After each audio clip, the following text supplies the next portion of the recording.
Amici belli, ne parliamo del Como, non diamoci bacini sulla spalla, che non mi sembra il caso, senza autorizzazione almeno prima, ma questi sono altri discorsi. Voglio recuperare anche le pagelle che non vi ho fatto ieri, un po', poi il rigore per me, per la Juve c'era, quindi parliamo di tutto, cominciamo.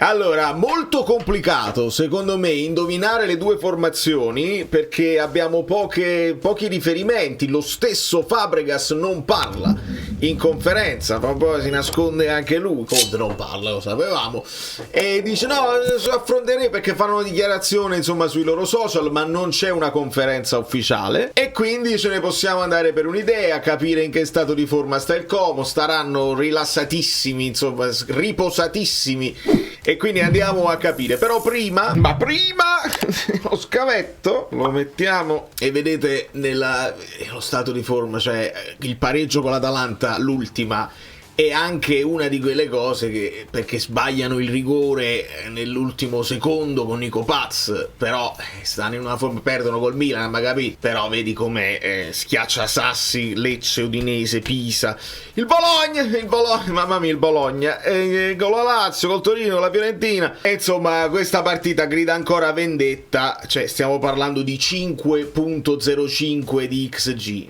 una squadra che crea quello che vuole e che forse deve essere un po' più cinica. Quest'anno hanno sistemato un po' la difesa, perché vedete subiscono solo 16 gol e sono la seconda miglior difesa, una difesa migliore di Allegri. Poi Allegri deve giocare proprio contro di loro e la Roma deve giocare più tardi. Quindi Roma 14 gol subiti, Como 16 gol subiti, Milan 17. Hanno fatto un golletto più di noi, però noi abbiamo una partita in più, quindi vediamo quando poi la recupereranno il 18 cosa succederà proprio col Milan. Recuperiamo il discorso delle pagelle perché mi fa piacere, perché mi fa storico e non voglio saltare niente.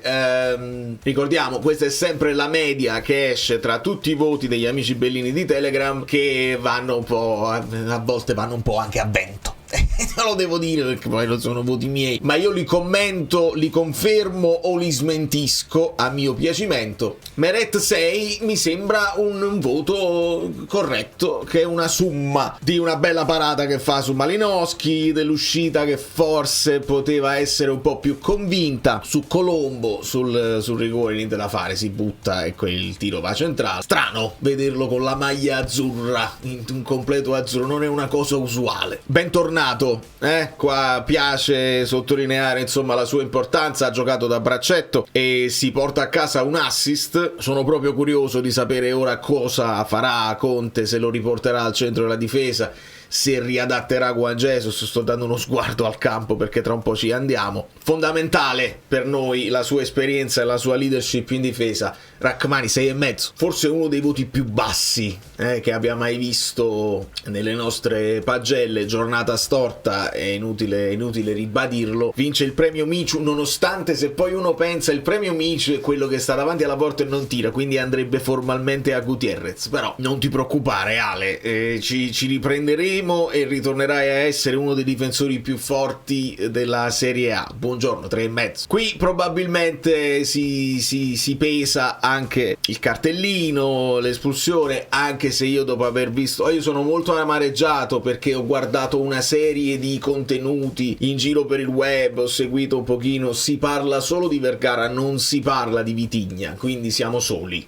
Siamo soli noi come community. Se siete d'accordo con me, si ragiona solo su quello, e a me piace poi ribadire che ci sono rigori molto più clamorosi, e quello secondo me di Chila su Cabal è rigore, molto più rigore di Vergara. Quello di Vergara è il classico. Adesso gli state girando anche le sue parole, il fatto, la gioia, certo gioia, se mi hai colpito la gioia è che sto dando una mano alla mia squadra, è naturale. Quindi secondo me anche qua su Juan Jesus pesa il fatto del cartellino, che però sarebbe stato il primo cartellino secondo me nella logica delle cose. Comunque Juan Jesus 5,5. Il Guti non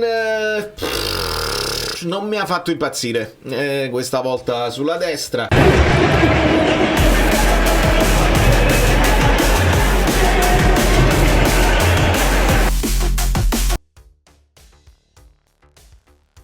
Chissà Se adesso, perché pare che sta tornando Politano, io non lo vorrei perdere quello che ci può dare Miguel anche sulla sinistra. Lo stesso Spinazzola un pochino ancora deve riprendere quella brillantezza. Ha dato una mano specialmente nel finale di partita in fase difensiva. Gutierrez 6 meno. E qua qualcuno gli ha dato addirittura 10. Lo capisco, sono voti simbolici per uno che deve continuare a portare la carretta anche da solo. Probabilmente Scott dovrà saltare la partita col Como. È un faro illuminante che fa gioco e distrugge il gioco, che sa dove mettersi, e senza di lui io mi sento perso. Lobotka 7+. Il premio Oriali va proprio a lui, propizia il primo gol con quel tiro ribattuto, segna da par suo il secondo gol che ci riporta in vantaggio, sente dolore e continua a stare in campo, stringe i denti. Avrebbe voluto fare anche il secondo tempo, ti conosciamo, ma sarebbe forse il caso di saltare almeno questa, non perché non mi interessi la Coppa Italia, ma perché non voglio vederlo sfumare per il resto della stagione, come sta capitando e potrebbe capitare e capiterà ad altri giocatori della rosa. McTominay 8. È talmente importante per Conte quello che ti può dare sulla sinistra, potendo rientrare verso il centro, potendo andare sul fondo e crossare anche con l'altro piede, che si continua a utilizzarlo lì senza rimetterlo sulla destra, dove Gutierrez potrebbe a sinistra fare le sue cose. Li preferisce a piede invertito. Per me deve riprendere un po' di brillantezza. Spinazzola 6, quello che fa discutere forse di più tutti i tifosi del Napoli, tra quelli che lo ritengono inutile e quelli che lo apprezzano guardando non solo la palla ma anche il lavoro che fa senza palla. Con l'uscita di McTominay lo rivedremo a centrocampo accanto a Lobotka, a sottolineare la sua disponibilità a giocare dove serve. Elmas 6,5. Devi mantenere la calma, ragazzo, e so che puoi farlo. Non ascoltare quello che ti diranno, perché in Italia non vedono l'ora di demolire il nostro talento. Non ti preoccupare, tu ci hai fatto vedere che guardi anche un pochino oltre, e anche se la partita non è delle migliori,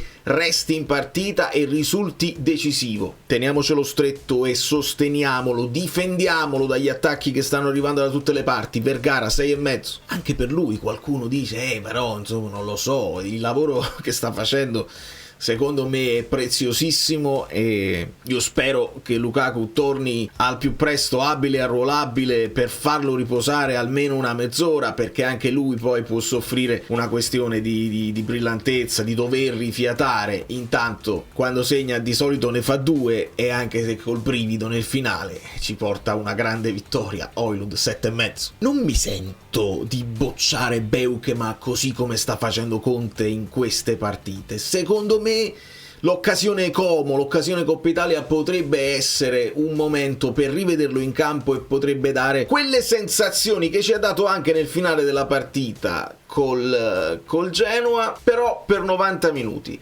Il tuo atteggiamento è sempre positivo al di là di tutto. Beukema 6, e anche lui potrebbe tornarti utile in un discorso di rotazioni. Secondo me non lo dobbiamo perdere, che sia da braccetto che sia da esterno sinistro a tutto campo. Non mi fa impazzire perché non va fino in fondo, ma ti torna utile. Olivera 6. Andiamoci piano anche qua, perché la voglia di essere trancianti viene un po' a tutti, però piano piano, perché abbiamo fatto l'elenco di tutti i giocatori che hanno avuto bisogno di un po' di tempo, assorbire anche il peso di una maglia che è diversa da quella del Verona. Domani potrebbe partire da titolare, vediamo cosa succede. Giovane 5, marca in burrasca, qualcuno gli dà 10, qualcuno gli dà 3, non vi capisco. Intanto mi sembra corretto il voto finale, 6,5, per un uomo che viene veramente attaccato su tutti i fronti. Io continuo a leggere, parla o non parla, qualsiasi cosa succede, vince o perde, qualsiasi cosa succede, trovano sempre qualcosa da dire per attaccarlo, e questo me lo rende ancora più simpatico nel momento in cui è sulla nostra panchina a difendere la nostra stagione e i nostri colori. Resisti, Antonio. Conte 6,5. Non so se è uscito l'open VAR, se uscirà domani, se non uscirà proprio niente, tanto cosa cambia. Fateci sapere se avete intenzione di cambiare il modo in cui decidete i rigori, in cui decidete l'intervento del VAR dalla prossima stagione, o se lo volete cambiare in corsa di nuovo. Nel frattempo noi non ci capiamo niente e giudichiamo quello che vediamo in campo. Il resto dell'Italia giudicano solo quello che vogliono loro, i piccioni 4+. E spostiamoci a parlare del Como. Io ho un po' di dubbi a partire dal Napoli, perché se è recuperato Vania, cosa si fa? Si fa risedere Meret per la Coppa Italia? Sono ricambiate le gerarchie o ritorna Vania poi ad essere il titolare?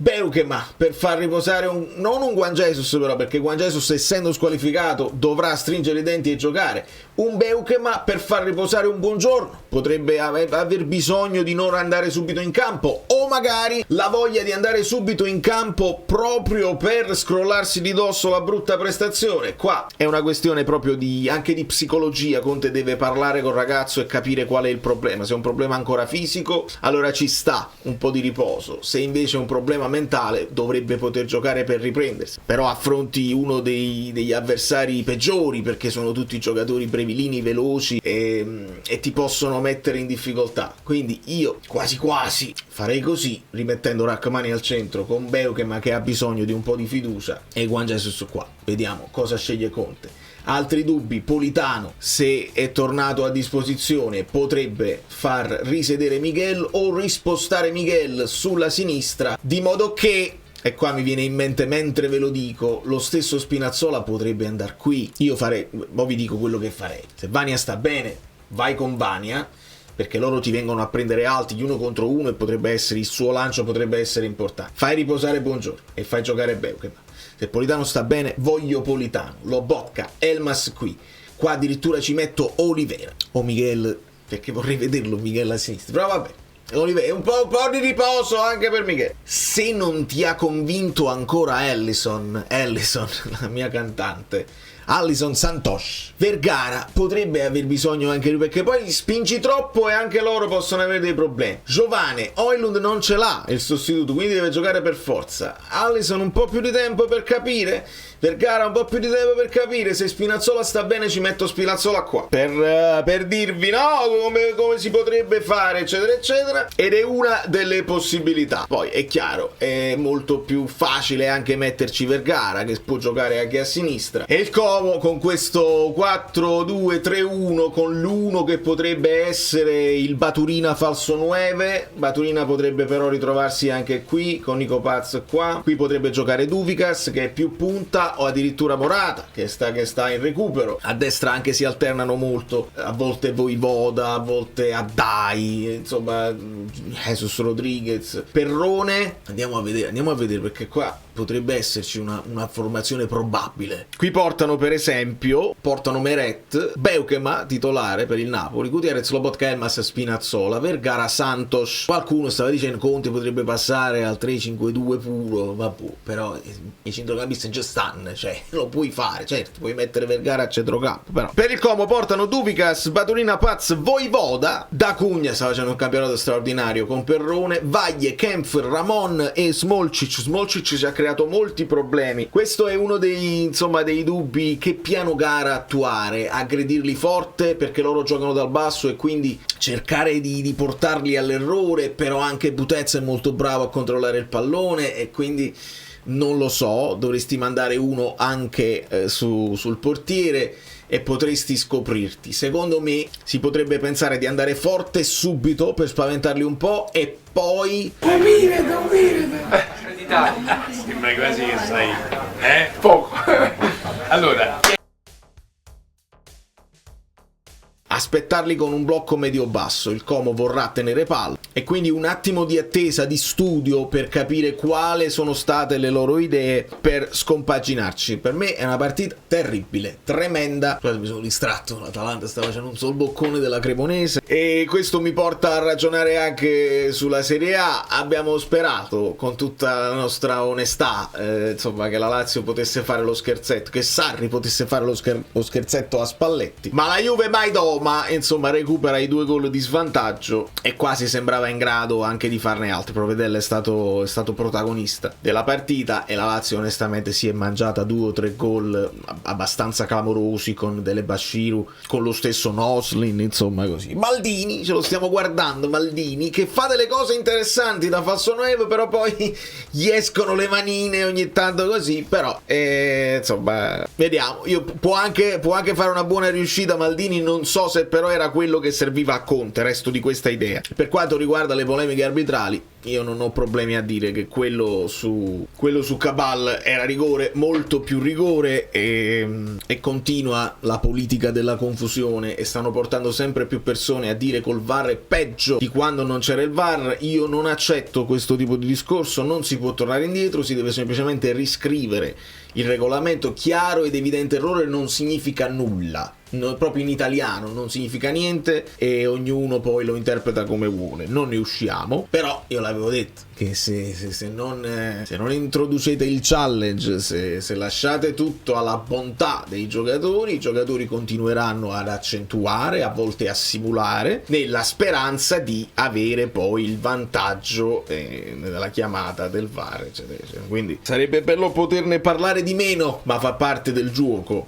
Adesso andiamo con un approfondimento molto molto dettagliato sul Super Bowl di ieri, dove insomma Seattle con la sua difesa, no sto scherzando, da New York, Valerio Fluido e tutto. Però a me il halftime è piaciuto molto, anche lì super polemico, così non le accetto.